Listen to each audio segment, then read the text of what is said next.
अस्सलामु अलैकुम व रहमतुल्लाहि व बरकातुहू।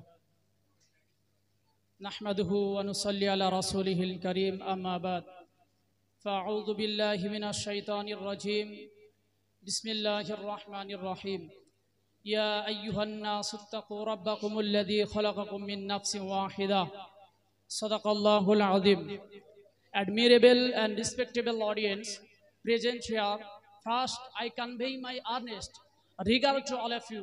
I am going to talk about women's rights in Islam. সর্বোপরি প্রশংসা ও গুণকীর্তনকারী যিনি অনন্তর অনাদি, বর্ষিত হোক শান্তির অজস্র ধারা প্রিয় নবী ও তার অনুচর বর্গের প্রতি। আজকের মহত্তী সভার মহামান্য সভাপতি সাহেব, সুদক্ষ বিচার মণ্ডলী, সত্যান্বেষী ভাতৃবৃন্দ, ছাত্রবৃন্দ, সকলকে জানাই আন্তরিক শুভেচ্ছা ও সাধুবাদ। আজ আমি আপনাদের সামনে ইসলামের নারীর অধিকার সংক্রান্তে বিশ্ব প্রতিপালকের অমর বিধানে ও হুজুর পাক সাল্লাল্লাহু আলাইহি ওয়াসাল্লামের মনোরঞ্জন বার্তা দ্বারা নাতিদীর্ঘ আলোকপাত করার উদ্দেশ্যে দণ্ডায়মান হয়েছি। আল্লাহ তাআলা সর্বোত্তম সাহায্যকারী।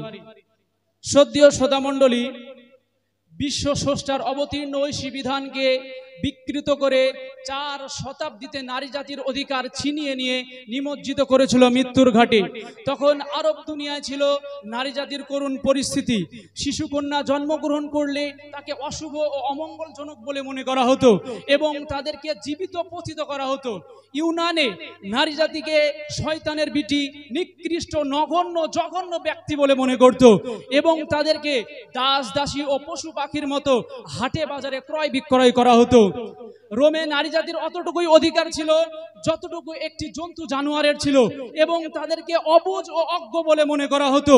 বন্ধুগণ, শুধু তাই নয়, ইহুদি ধর্মের মধ্যে বলা হয়েছে একজন সৎ নারীর চেয়ে একজন পাপিষ্ঠ পুরুষ শতগুণে ভালো। হিন্দু ধর্মের মধ্যে নারীদেরকে বলি দেওয়া হতো এবং 1829 খ্রিস্টাব্দের পূর্বে হিন্দু ধর্মে সতীদাহ প্রথা প্রচলিত ছিল। খ্রিস্টান ধর্মের মধ্যে বলা হয়েছে নারীরাই হলেন নরকের প্রবেশদ্বার। কাউন্সিল অব দ্য ওয়াইজের অধিবেশনে খ্রিস্টানদের ধর্মযাজক বলেন, woman has no soul, woman has no rights, woman has no freedom। নারীর কোনো আত্মা নেই, নারীর কোনো অধিকার নেই, নারীর কোনো স্বাধীনতা নেই। মোট কথা, বিশ্ববাসী ছিনিয়ে নিয়েছিল নারী জাতির ওপর চলন, নিপীড়ন, নির্যাতন, অত্যাচার। বিশ্ব জুড়ে গর্জে উঠেছিল নারীর করুণ পরিস্থিতি, আত্মকলহল। ঠিক সেই সময় ইসলাম ধর্মের শেষ নবী হযরত মুহাম্মদ সাল্লাল্লাহু আলাইহি ওয়াসাল্লাম আবির্ভূত হলেন বিশ্ব স্রষ্টার নিকট হতে শাশ্বত পূর্ণাঙ্গ জীবন বিধান নিয়ে, যা সর্বকালের, সর্বযুগের, সর্বশ্রেণীর প্রযোজ্য এবং অপূর্ব বার্তা শুনিয়ে দিলেন। ইয়া আইয়ুহান নাসু ইত্তাকু রাব্বাকুমুল্লাযী খালাকাকুম মিন নাফসিন ওয়াহিদা। অর্থাৎ নারী ও পুরুষ একই স্রষ্টার, একই উৎস থেকে সৃষ্টি, তাই কেউ কারো প্রভু বা দাস দাসী নয়। বন্ধুগণ, উক্ত আয়াত দ্বারা এটাই প্রমাণিত হয় যে নারী ও পুরুষ ইসলামে সমান অধিকার। তাই ইসলামে যদি স্বামীকে দিয়ে থাকে তালাকের ক্ষমতা, স্ত্রীকেও দিয়েছে বিবাহ বিচ্ছেদের অনুমতি। স্বামী যদি স্ত্রীর ওপর কোনো অধিকার রাখেন, স্ত্রীও তো শরীয়তের গুণ্ডিতে দাঁড়িয়ে স্বামীর ওপর অধিকার রাখেন। তাই ইসলামকে কখনোই নারী বিদ্বেষী বলার সুযোগ নেই, কেননা ইসলাম কখনো নারী জাতিকে অধিকার থেকে বঞ্চিত করেনি। ইসলাম কখনো নারী জাতিকে শিক্ষা থেকে বঞ্চিত করেনি। ইসলাম কখনো নারী জাতিকে পরাধীন করেনি। ইসলাম কখনো নারী জাতিকে দাস দাসী বানায়নি। ইসলাম কখনো নারী জাতিকে অসম্মান করেনি, বরং ইসলাম নারী জাতিকে সুসম্মানে সম্মানিত করে রাজার পাশে রানীর আসনে আসীন করেছে। অবশেষে নারী জাতিকে ইসলাম নির্দেশ দিয়েছে, হে নারী জাতি, তোমরা গোলাপ ফুলের সাদৃশ্য। যেমন গোলাপ ফুলের সুগন্ধে মানব মন গোলাপ ফুলকে তুলতে চাই, ধরতে চাই, আপন করে পেতে চাই, সদা সর্বদা গোলাপের প্রশংসা করতে থাকে। তাই তোমরা গোলাপ ফুলের মতোই।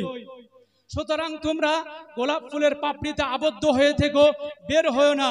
কিন্তু কিছু সংখ্যক নামধারী শিক্ষিত নারী লোভী নারী জাতির পৃষ্ঠপোষকের মুখোশ পরে আওয়াজ তুলছে, স্লোগান দিচ্ছে, ইসলাম নারী জাতির স্বাধীনতা হরণ করেছে। শীত, গ্রীষ্ম, বর্ষা বদ্ধ করে আবদ্ধ করে রেখেছে, সংবিধানে দেয়নি নারীর অধিকার। আমি ওই সমস্ত নামধারী শিক্ষিতদের বলতে চাই, ইসলাম কখনো নারী জাতিকে অধিকার থেকে বঞ্চিত করেনি, বরং ইসলাম দিয়েছে নারী জাতিকে মায়ের সম্মান, ইসলাম দিয়েছে নারী জাতিকে বোনের সম্মান, ইসলাম দিয়েছে নারী জাতিকে মেয়ের সম্মান, ইসলাম দিয়েছে নারী জাতিকে মায়ের সম্মান। পৃথিবীতে সমস্ত তন্ত্র মন্ত্র, কমিউনিজম, গ্লোবালিজম, পুঁজিবাদ, ফ্যাসিবাদ, নারীবাদ, গণতন্ত্র, সমাজতন্ত্র, রাজতন্ত্র, পৃথিবীর সমস্ত তন্ত্র মন্ত্র মিলে যে অধিকার নারী জাতিকে দিতে পারে নাই, তার চেয়ে অধিক বেশি অধিকার দিয়েছেন ইসলাম। বলি সুবহানাল্লাহ। অবশেষে এটাই বোঝা যায় যে ইসলাম নারী জাতিকে সমান অধিকার দিয়েছেন। এর জন্য বিশ্বকবি বলেন, পৃথিবীতে যা কিছু মহান সৃষ্টি চিরকল্যাণকর, অর্ধেক তার করিয়াছে নারী, অর্ধেক তার নর।